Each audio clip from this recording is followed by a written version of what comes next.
From WNYT Albany, News Channel 13, live at 5, begins right now. Welcome and thank you so very much for joining us. I'm Steve Couge. Rachel is off. We're taking a live look right now at scattered showers that could be making their way right here through the capital region to where you are. Let's head on over now to meteorologist Craig Gold. He's going to tell us if all this mess that we're seeing now in Albany and a lot of other parts is going to be sticking around for the long term. Hey, Craig. Long term, no, but for the immediate future, and by the immediate future, I would say over the next 36 hours, yes, we're going to be dealing with some heavy downpours and the potential even for some flooding and severe weather. And that is why we have issued a first warning 13 alert day for Friday going into very early Saturday, although most of this, I think, will be late in the afternoon on Friday and through Friday evening. So we're talking about heavy tropical downpours with what is left of Debby. Localized flooding will be possible, especially areas north and west of the capital district. And a few tornadoes cannot be ruled out as there's some spin in the atmosphere. And that's usually the case when you have a tropical system coming on through. Flood watch is in effect. You can see north and west of the immediate capital district where we do anticipate the heaviest of the rain to be, and that could be on the order of 3 to 4 inches of rain. So the higher terrain of the Adirondacks and the Catskills certainly under the gun for that, whereas the threat for severe weather would be over the immediate capital district. It's over every spot, but I think as we would be on the eastern side of the system where things could get a little nastier, we'll be watching for that. Meanwhile, there's a live look again outside now at downtown Albany as we continue to watch that rain come down. We picked up a little under a half an inch so far for today and plenty more to come. You can see the light to moderate rain as it continues to move on in from southwest to northeast, and it will be with us through the overnight tonight. We take you all the way down south to the Carolinas. That is post-tropical cyclone Debby with winds of 40 miles an hour continuing to work its way up toward us, and will continue to bring the moisture up our way as well. We'll stay pretty steady with the temperatures in the upper 60s overnight tonight, and then again, heavy downpours, the possibility of some severe weather for tomorrow. We'll talk more about that. We'll time it out, and we'll talk about the upcoming weekend coming up in just a few. Steve? Sounded good. Thank you for that, Craig. Time to chat politics. The race for the White House is passing through Albany. Albany, that is where independent presidential hopeful Robert F. Kennedy Jr. is trying to convince a state Supreme Court justice that he is a New Yorker. So you might be asking yourself, why exactly is that relevant when you're running for president of the United States? Dan Levy is now live outside the state Supreme Court in Albany to break it all down for us. Hey there, Dan. Hey, Steve, good afternoon to you. RFK Jr. was back here in state Supreme Court again today, where his residency trial actually wrapped up today. The decision made by this court could give him a great deal of momentum heading into November's general election, or it could possibly end his candidacy. So what was going on here today? There were a few dozen Kennedy supporters who rallied outside the courthouse today as closing arguments took place inside. Now, in order to get onto the presidential ballot in New York, Kennedy collected about 130,000 petition signatures. Kennedy's home address, written on the paperwork submitted to state officials, was in Westchester County, New York. However, a lawsuit filed by a group of New York residents, including members of a super PAC, for President Biden claims that Kennedy actually lives in California with his actress wife, Cheryl Hines. If that is true, if there is false information on the campaign paperwork, then a judge could invalidate the signatures, and that means Kennedy could be booted off the New York ballot. It's tough because the repercussions from this, either way, are going to be huge. If you can get him off the ballot in New York, he'll be off the ballot in so many. I mean, it'll just have a snowball effect for other states. That's the fear and the hope they have and the fear we have. And so that crucial decision could come as early as tomorrow. Now, coming up all new, live at 6 o'clock, I asked Kennedy's attorney what's really at stake in this trial. And I also asked a Kennedy supporter why he believes RFK Jr. still has a chance in this election. The answers to those questions and more coming up all new at 6 o'clock. We're live in Albany with coverage you can trust. Dan Levy, News Channel 13. Steve, back to you. All right, sounds good. Thank you for that, Dan.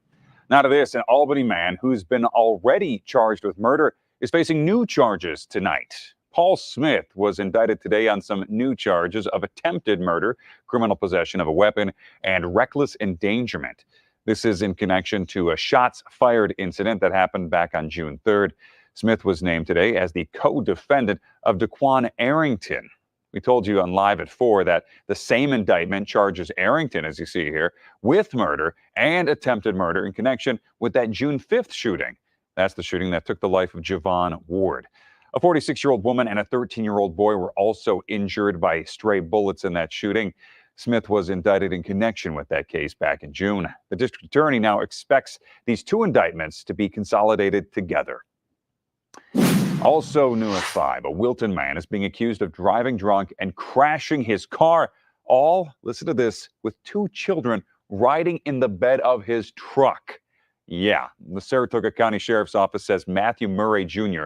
crashed after swerving to avoid a deer yesterday on Pettis Road in the town of Wilton. The sheriff says the children, who are 10 and 7 years old, had to be taken to Albany Medical Center for treatment after the crash.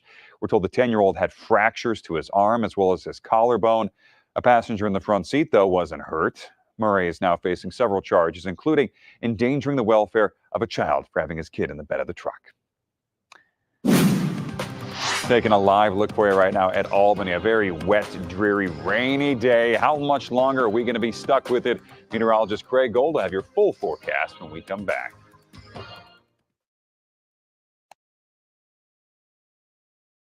On first warning alert days, we don't waste a minute. We are interrupting the news at this point because this takes precedent. Severe weather can happen at any time. There's been a confirmed tornado on radar. We know that you are depending on us from that moment until the danger has passed. We were watching Paul Cayano on your channel. We ran for the basement. Our team will be right here to keep you informed and safe. Do not stay outdoors at this moment because the storm is coming. First warning 13, severe weather coverage you can trust.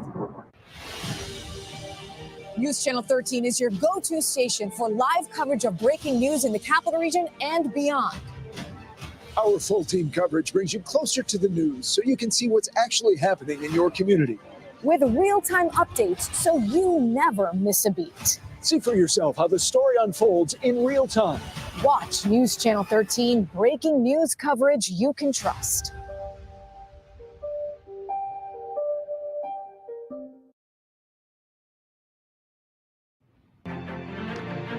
Today, News Channel 13 is saluting technician Thomas Donald McGrath from Cohoes. Donald served in the Army during World War II. He was actually held as a prisoner of war for some 8 months. Eventually, though, he was released at the end of the war. We salute McGrath and thank him very much for his service. Now, if you've been watching the Olympics, there's a pretty good chance you've seen the Sunmark Credit Union commercials. These are some spots highlighting the Special Olympics. Well, it also showcases the talents of 2 very special Olympian athletes, Tommy Mooney and Callie Moorhead. Both of them are actually from the capital region, right here where we are. They're very hardworking, passionate people, and they have got some amazing talent to go for the gold in this year's Special Olympic Games. They've actually done this more than once. Tommy and Callie say they have more than they want to accomplish as athletes. I want to go for games and to win a gold medal. To be stronger, more fit, and to constant. Oh, and Well, coming up live at 6 on News Channel 13, Tommy and Callie's favorite athletes in the Olympic Games in Paris. We'll tell you who they like to watch. Tonight, you're going to be able to watch the Giants preseason NFL opener. They're playing off against the Lions. That's going to be tonight, 7 p.m. on our sister station on My 4. Going to be a lot of fun. Those preseason games are always great to watch. Big question, though, depending on where they're playing here in our area. Sure. Is it going to be rained out? I mean, it won't be rained out, but it could be a messy scrimmage in the mud. Yeah, for sure. I mean, we're talking about a good chunk of rain coming through our area over the next, I'd say, 36 hours. It's already begun, and we have to deal with it through the night tonight, through the morning tomorrow, and especially tomorrow late afternoon into the evening, where I think the bulk of it's going to come our way. A lot of rain in a short amount of time, and the threat for the potential for severe weather as well. We're watching this carefully. That's why we've issued a first warning 13 alert day for late Friday into very early in the morning on Saturday. I don't necessarily know if this will continue into Saturday morning, but we'll keep it through early Saturday morning, and we'll keep you updated on that. Heavy tropical downpours, localized flooding certainly goes without saying, and a few tornadoes, in fact, possible. We've been tracking this storm Debby as it continues to work on up, and with each day we continue to see these spin-up tornadoes, and the atmosphere might be a little ripe for that as well, as we'll be on the eastern side of the system, which tends to produce, if there are any tornadoes, that would be the side that you would look for that. There's a live look outside now on our CDPHP first warning cam at Schenectady as rain continues to come down. We've picked up just a little over a half an inch of rain since midnight and continuing to add to the totals at this hour on first warning live Doppler as that rain continues to move on in from southwest to northeast. Continue to see additional showers develop down across the Mid-Hudson Valley and the Catskills. So expect to see showers throughout the night tonight. Again, this is just sort of the prequel to what's to come tomorrow as we are looking at obvious spin right there over the Carolinas. That is what is left of Debby, post-tropical cyclone Debby, still dealing with tropical storm warnings on the southern portion of the Outer Banks of North Carolina. We will watch this as it continues to work its way on off toward the north, as again, the deep tropical moisture and the threat for some severe weather, as winds now are down to 35. So the actual winds with this system, not necessarily the main threat anymore, but rather we're looking at the threat for flooding as it works just west of us tomorrow, later in the afternoon into the evening. And then by Saturday in the afternoon, it's already up into the Canadian Maritimes. So it's moving at a pretty quick pace.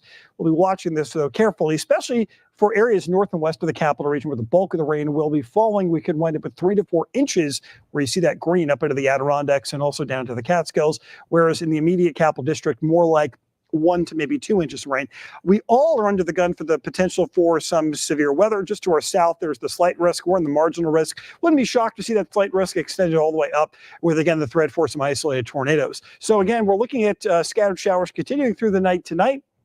Waking up tomorrow with clouds and drizzle around, and then heavy downpours and thunder possible as we work our way into the afternoon and evening hours. The steadiest of the rain will likely be west of the capital region throughout the morning hours, which is why we've got that flood watch issued for that area. But the heavy rain will be working into the capital district as well. Here we are just before 6 o'clock, and this is where we could see our greatest threat for that severe weather and the possibility of, again, a spin-up tornado or two. We should see some greatly improved weather, though, as we do work our way into the weekend with just a spotty shower west of the capital region on Saturday. So temperatures tonight drop back to the 60s, near 84 tomorrow, and then lower 80s expected for Saturday with much improvement over the weekend. 67 tonight with scattered showers tomorrow, and alert day, highs near 80 with those scattered showers and downpours heavy at times, and the threat for some stronger storms late in the day through the night. Looks like much better weather, though, as we work our way into next week. Look at that, 70s to start off next week, and then lower 80s with sunny skies and lower humidity. We just got to survive the next 2 days. Exactly. Nothing to it. Nope. All right. Well, keep watching us because we'll let you know how that weather shapes up in our forecast.